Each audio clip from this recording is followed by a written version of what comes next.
Hey guys, Model Man Frank here. What you're looking at here is the recovering the upper wing of the EAA Biplane. I'm doing a pretty good job on it. I'm surprised myself. So it is a two-tone color.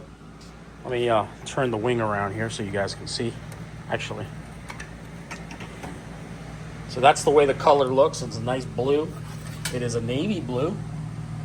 And it looks like it's going to match really nicely.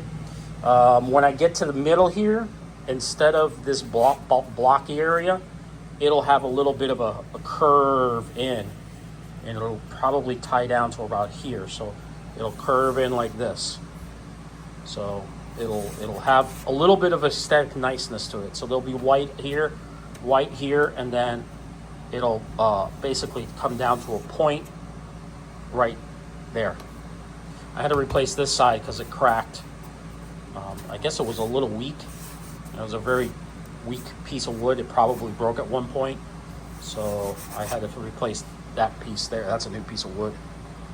And on the other side,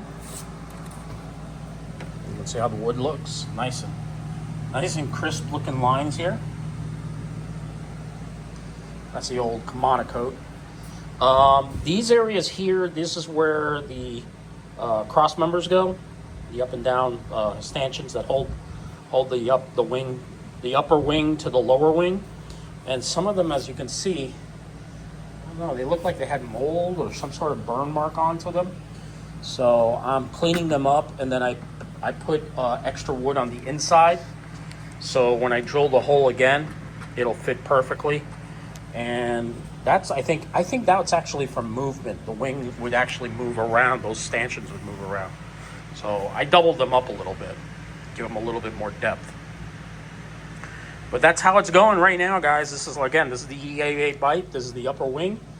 And stay tuned. I got some more updates coming up with this and the other projects that I'm working on, specifically the OV1 bird dog. So we'll catch you guys on the next one. Model Man Frank out.